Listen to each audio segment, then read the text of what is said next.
कक्षा 7 के अध्याय 3 में हम आंकड़ों को प्रबंधन है प्रश्नावली 3.2 का तीसरा सवाल हल करेंगे आज कि एक कक्षा के 15 विद्यार्थियों के भार यानी कि जो किलोग्राम में दिए गए हैं इस प्रकार है, ये सब भार दिए गए हैं। इन आंकड़ों के बहुलक और माध्यक ज्ञात कीजिए। क्या इनके एक से अधिक बहुलक हैं?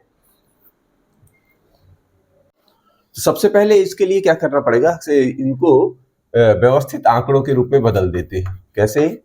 जो आंकड़े हैं ये कच्चे आंकड़े के रूप में लिखा है, क्योंकि जो भी जानकारी हमें आती है कच्चे आंकड़े के रूप में मिलती है और इन कच्चे आंकड़ों को हमें व्यवस्थित करना पड़ता है। सबसे आसान तरीका है आरोही क्रम में या अवरोही, दो में से किसी एक में बदल ले, तो हम इसको आरोही क्रम में बदलते हैं।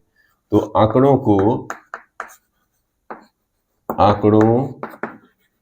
को आरोही क्रम में बदलने पर आरोही क्रम में रखने पर या व्यवस्थित करने पर एक ही बात है, रखने पर इनको आरोही क्रम में रख देते हैं। तो चलिए सबसे छोटा आंकड़ा देखें कहां से शुरू होता है। सबसे छोटा 38, 42, 35, 37, 32, ये 32 से शुरू होता है, तो ये लिख लिया 32। फिर 32 के बाद 35 एक ये रखा है, और क्या 35 के बाद है 36, इसके बाद 37, 38, 1, 2, 3, तो 38 के 3, एक 38, दूसरा 38 और तीसरा 38। 38 के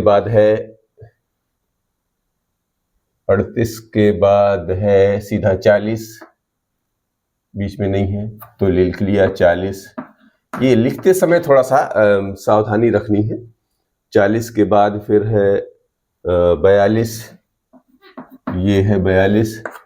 42 के बाद है 43, 43 के 1, 2, 3, 1, 2, 3, तो 43 का 1, 43 का ये दूसरा, और ये है 43 का 3। 43 के बाद है 45, ये 45, फिर 45 के बाद है 47, ये है 47, और फिर अंत में है ये 50, ये रहा 50। तो 15 विद्यार्थी यहाँ गिन लीजिए, 1, 2, 3, 4, 5, 6, 7, 8, 9, 10, 11, 12, 13, 14, 15 पूरे हो गए। ठीक है जी, अब इनका जवाब दीजिए। इन आंकड़ों के बहुलक और माध्यक ज्ञात कीजिए। तो बहुलक क्या होते हैं? बहुलक वो होते हैं जो आंकड़ा व्यवस्थित करने के बाद जिस क्रम में सबसे ज्यादा बार आए वो उसका बहुलक होता है। तो यहाँ पर बहुलक कौन सा है? यहाँ पर 3 ठो ये 38 दिख रहे हैं और 3 43 दिख रहे हैं। तो इसका मतलब क्या हो गया? बहुलक कहलाया 38 और 43। यहाँ पर कितने? 2 बहुलक दिख रहे हैं, समझ में आ रही है? तो 2 बहुलक जब हमको मिल गए तो अब इनको क्या करने? बहुलक और माध्यक। तो बहुलक तो 2 मिल गए, और माध्यक क्या होता है? माध्यक जो होता है वो होता है जितने भी अंक हैं उतने अंकों में से एक जोड़कर 2 का भाग दे देना है, यानी n+1/2। यानी बीच वाला अंक निकालने के लिए क्या तरीका होता है कि जो भी ये अंक दिए हुए हैं विषम संख्या में उसमें n+1 कर देना है। यानी अभी 15 दिए हैं तो 15 में 1 जोड़ दीजिए और 2 का भाग दीजिए। 15 में 1 2 जुड़ा 16/2, 1 कम 2 8 16, यानी 8वां पद। ये 8वां पद, ये क्या निकाल रहे हैं? पद निकाल रहे हैं, 8वां पद। और 8वां पद गिन लीजिए कहां पर है? 1 2 3 4 5 6 7 8, ये रहा 8वां पद। तो यही 8वां पद जो है माध्यक कहलाता है। तो माध्यक आ जाएगा 40। जो हमारा पद होता है 1 2 3 4 5 6 7 और ये 8वां पद हमारा 40 हो गया। तो ये हो गया हमारा माध्यक। अब दूसरा, ये तो पहला प्रश्न था यहां पर से, ठीक है।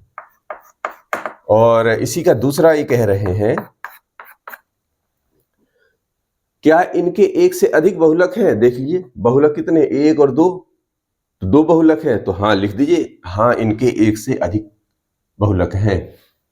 क्या इनके एक से अधिक बहुलक हैं? तो लिखना है हाँ इनके एक से अधिक बहुलक हैं। बहुलक और कितने निकले हैं ये भी लिख दीजिए, दो हैं। और बहुलक ऑलरेडी लिखे हुए हैं, 1 2 38 और 43, ठीक है ना, तो दो बहुलक है। तो इस तरह ये प्रश्न नंबर 3 हुआ। अब लेते हैं प्रश्न नंबर 4। क्वेश्चन 4 है, निम्नलिखित आंकड़ों का बहुलक और माध्यक ज्ञात कीजिए। ये आंकड़े दिए हुए हैं, केवल बहुलक और माध्यक पूछ रहे हैं, सो इसका जवाब दे दीजिए। सबसे पहले आंकड़ों को व्यवस्थित कर दीजिए आरोही क्रम में। तो लिखते हैं आंकड़ों को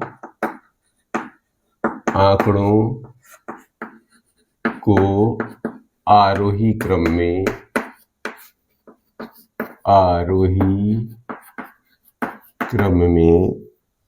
व्यवस्थित करने पर,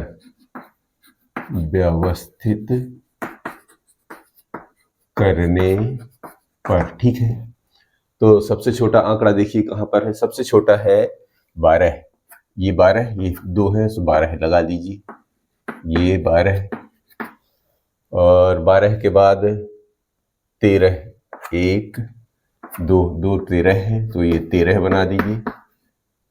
फिर 13 के बाद 14 है, 1 2 3, सो एक 14, दूसरा 14 और तीसरा 14। 14 के बाद है 16, तो ये एक 16 और अंत में ये एक है 19, तो ये रहा 19। 1 2 3 4 5 6 7 8 9, 1 2 3 4 5 6 7 8 9, ठीक है, पूरे हैं। ये ध्यान देना है कोई छूट ना जाए। तो ये हमारे व्यवस्थित हो गए। अब फिर क्या करना है, बहुलक। सबसे पहले क्या ज्ञात करना है, बहुलक। तो बहुलक क्या होता है, सबसे ज्यादा बार आने वाली संख्या। बहुलक क्या होता है, जो आंकड़ा सबसे ज्यादा बार आया हो, तो ये आंकड़ा सबसे ज्यादा बार आया है, तो बहुलक क्या होता है, सबसे ज्यादा बार आने वाला आंकड़ा। सबसे ज्यादा बार आने वाली संख्या या अंक या आंकड़ा, इस वक्त कुछ भी बोल सकते हैं। तो ये है 14, तो बहुलक हो गया हमारा 14। अब क्या करते हैं, दूसरा क्या पूछ रहा है, माध्यक। तो माध्यक भी क्या होता है, माध्यक होता है जो भी है बीच वाला अंक निकालना। बीच वाला अंक निकलता है n+1/2 से, और ये कितने हैं, 9। तो हम इसको करेंगे 9 में से 1 जोड़ेंगे, 2 का भाग देंगे तो बनेगा ये 10 में से 2 का भाग देंगे, 2 1 कम 2, 2 5 10, यानी 5वां पद। कौन सा, 5वां पद, ठीक है। सबसे ज्यादा आने वाली संख्या 14 है, और तो ये बहुलक निकल गया। 5वां पद देखो, गिनो, 1 2 3 4, ये 5वां पद। 5वां पद भी 14 है, 5वां पद 14, यानी कि माध्यक भी 14 है, यानी इधर भी 14, इधर भी 14। अगर ये पूछे कि बहुलक और माध्यक दोनों एक साथ आ सकते हैं, तो बिल्कुल ये यहाँ पर आए हुए हैं। तो ये रहा प्रश्न चौथा। अब इसी में लेते हैं प्रश्न नंबर 5। अब इसी का 5वां है कि बताइए कि निम्नलिखित कथन सत्य है अथवा असत्य। ये 4 कथन दिए हुए, इन्हीं को देखना है।